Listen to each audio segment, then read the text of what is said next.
Acredite se puder, no primeiro semestre o real foi uma das moedas que ficaram mais fortes contra o dólar. E como isso impacta os seus investimentos, é o que você vai saber no Cafeína de hoje, que começa depois da vinheta.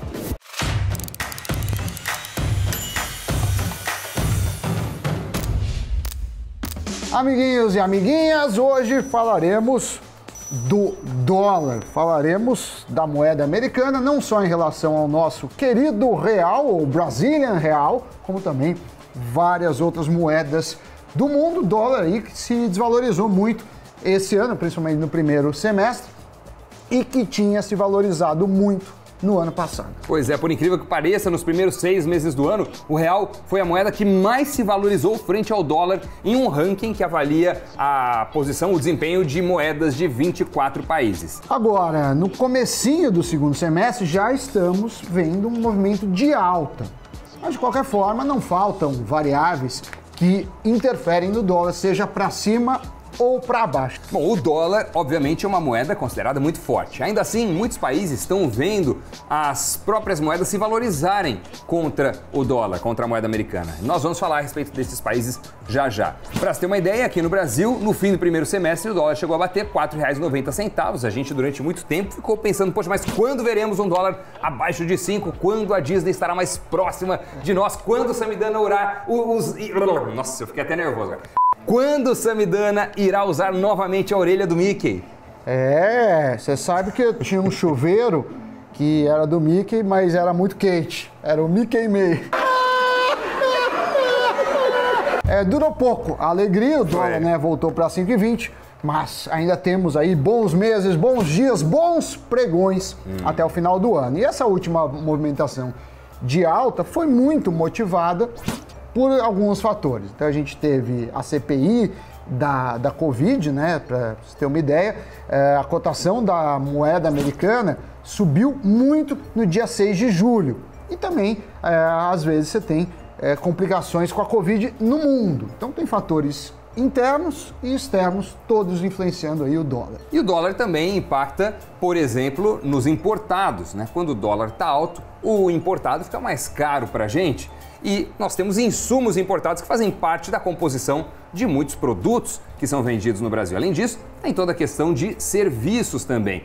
Olha, a inflação é, portanto, diretamente impactada pelo dólar. E quando a inflação sobe, o Banco Central tem que tomar uma atitude, Agora, o que interessa é o seguinte, o dólar se desvalorizou 3,7% contra o real, ou o real se valorizou frente ao dólar nesse primeiro semestre do ano, e isso não foi um caso isolado no Brasil, não. A moeda americana também perdeu valor frente a 4 dos 5 países do BRICS. Quando comparado com a moeda usada na África do Sul, o rand sul-africano, o dólar se desvalorizou 2,2%, mesmo percentual de desvalorização contra o rublo, a moeda russa.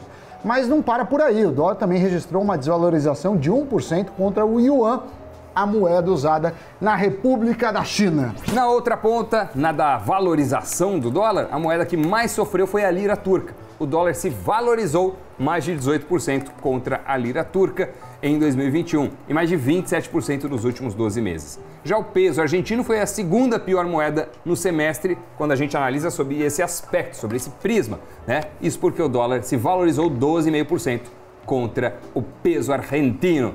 Mas a moeda da Argentina foi também a pior moeda nos últimos 12 meses, já que, frente a ela, o dólar subiu 36,5%.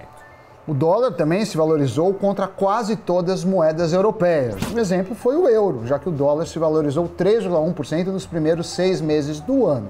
As únicas exceções foram em relação à libra esterlina e à coroa norueguesa. Já na contramão do Brasil, 3 das 5 piores moedas do semestre são sul-americanas. Doni falou do peso argentino, temos também o peso colombiano e o não menos desvalorizado sol peruano. O interessante com esses dados do primeiro semestre é que o real vinha de uma fase bem ruim, onde estava entre as piores moedas em 2020, seja pela volatilidade, seja pela desvalorização. Para você ter uma ideia, a gente chegou a um patamar em que comprar um dólar era muito caro, a gente tinha que desembolsar R$ 5,80. Para ter uma melhor leitura dessa virada de chave em relação a 2020 para o primeiro semestre desse ano, a gente conversou com o analista Nicolás Merola, que apontou que com a pandemia nós tivemos uma série de questões com gastos públicos, sendo inclusive um dos países que mais gastaram contra a Covid-19, isso proporcionalmente ao PIB. E tal aspecto trouxe uma maior insatisfação do mercado em relação à nossa moeda. Exato, com a pandemia tivemos também uma postergação das reformas, que era uma pauta importante do governo. Isso foi tanto gerando essa insatisfação no mercado, como até um certo ceticismo em relação ao real. Porém, em 2021, tivemos aí um ciclo positivo das commodities e o preço delas no mercado internacional subiu muito. O Brasil é um grande exportador de commodities. O mercado tinha menosprezado a presença do Brasil no mercado de commodities, e isso acabou alavancando a nossa moeda no final das contas. Bom, mais recentemente, as perspectivas de vacinação melhoraram muito no Rio de Janeiro, em São Paulo também. E segundo Merola, essa apreciação do real foi, na avaliação dele, um exagero pontual. E agora, essa última alta é mais um movimento de correção do que uma desvalorização propriamente dita da moeda brasileira. E ainda segundo o especialista, o que pode acontecer é uma proteção natural, um hedge natural, onde muitos começam a enxergar o patamar de R$5, né, para $1 como atrativo para montar essas posições. E segundo ele, isso deve ser a nota principal, deve prevalecer no segundo semestre. Ainda, se a gente pegar o boletim Focus, a previsão é que o dólar esteja cotado em 5,20 em 2022, mas sabemos que isso é uma previsão e dificilmente os economistas conseguem ter um bom índice de acerto em relação ao dólar.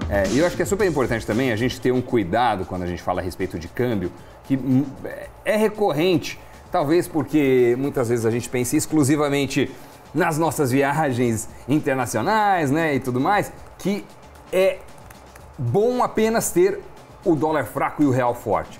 Nem sempre é assim ou não é assim para todos os setores da economia brasileira. Então, um dólar valorizado é muito ruim para a parte da economia das pessoas e é bom para outra parte. O agro brasileiro se beneficia muito quando o dólar está alto porque os produtos brasileiros ficam mais baratos para os bolsos estrangeiros. Isso vale para tudo que a gente exporta, na verdade, né? Então, acho que é só bom a gente reforçar aqui. Bom é dólar alto ou bom é dólar baixo? Depende. De qual setor da economia a gente está falando. Tem um equilíbrio, né, onde não gere inflação, mas, por outro lado, também não penalize as exportações. Então, aí tem uma discussão entre muitos economistas qual seria esse dólar de equilíbrio ótimo. E quem ganha ou quem perde nessa gangorra cambial? A questão é que o real desvalorizado tem impacto não só no bolso de quem quer ou precisa comprar dólares, ou então de quem adquire produtos importados. A indústria nacional consome uma série de insumos importados, como é o caso do segmento eletrônico. E há uma série de itens em que a formação de preços acaba sendo influenciada pelas cotações internacionais, como é o caso dos combustíveis e das commodities em geral. Com a desvalorização, quem vende para outros países é mais beneficiado. Isso porque tende a aumentar a receita em reais. Dessa forma, o produtor, às vezes, prefere exportar do que vender o produto no mercado interno. Mas essa menor disponibilidade também, por sua vez, empurra o preço para cima no mercado doméstico. E essa mesma lógica acaba sendo a mais importante para entender os preços de milho, soja, açúcar.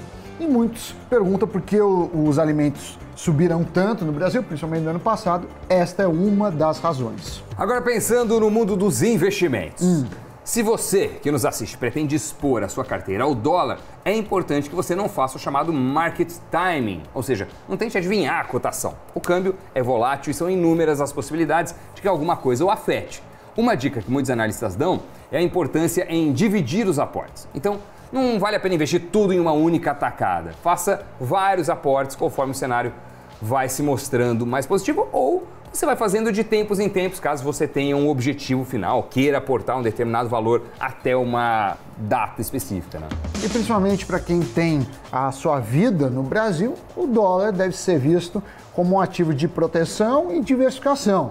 A renda variável, né, como o nome sugere, tem muita variabilidade, turbulência, que depende de várias coisas. Por exemplo, os juros americanos, que caso subam antes do esperado, vão afetar não só a renda fixa por lá, como também o dólar, como também as bolsas no mundo inteiro. De qualquer forma, uma maneira de investir em dólar é pelos fundos cambiais atrelados ao dólar. Você também tem o IVVB11, por exemplo, que a gente já falou sobre isso, que é um ativo que replica o SP500 a negociar na Bolsa Brasileira. Obviamente, ele vai ter duas fontes de risco, né? Primeiro que o S&P 500, né, o SP500, varia em dólar.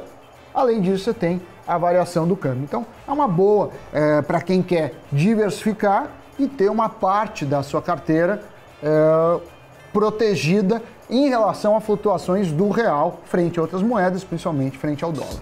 Pois é, para fazer essa proteção, para dolarizar parte dos seus ativos, existem muitas maneiras. Você pode considerar, por exemplo, ter exposição usando BDRs, ETFs, BDRs, GTFs, fundos de dólar, fundos expostos aos índices americanos, enfim. Se tiver qualquer problema com o Brasil ou com outros países, uma carteira que tenha uma composição com um elemento de proteção atrelado ao dólar pode ser mais beneficiada em meio a uma turbulência, principalmente internacional. E outra coisa que beneficia você nos investimentos é ficar ligado no Brasil e no mundo com o nosso Giro de Notícias. A Forbes divulgou a lista com as 10 estrelas mais bem pagas da Fórmula 1. Juntos, os pilotos devem arrecadar 211 milhões de dólares em salários e bônus na temporada. Quem encabeça o pódio é ninguém menos que Hamilton, que ganha 59 milhões de dólares nas pistas. Em seguida vem Verstappen, com 30 milhões, e Fernando Alonso, com 25 milhões. A Daimler, controladora da Mercedes-Benz, planeja investir mais de 40 bilhões de euros até 2030 para enfrentar a Tesla no mercado de veículos elétricos. Porém, a mudança na tecnologia vai levar a demissões. A montadora alemã afirmou que vai construir com parceiros 8 fábricas de baterias para ampliar a produção dos elétricos. 79% dos investidores brasileiros estão preocupados com o futuro da inflação e as consequências para os seus investimentos. Foi o que apontou a pesquisa trimestral do sentimento do investidor do UBS Group. Segundo o banco suíço, parte dos investidores planejam comprar mais ações, já que a expectativa é que a inflação continue subindo rapidamente nos próximos 12 meses. Muito bem, Cafeína chegando ao fim no dia de hoje. Falamos a respeito da moeda forte, da moeda norte-americana, da moeda na qual tio Patinhas nadava. Eram moedas de ouro, né? Não, eu acho que ou eram moedas de dólar? Não, acho que eram moedas de ouro que ele pulava e... Moedas de ouro que valem mais do que dinheiro, como diria Silvio Santos. Seu chefe. Meu chefe. Eu tenho muitos chefes. Um deles se chama Samidana. Tchau.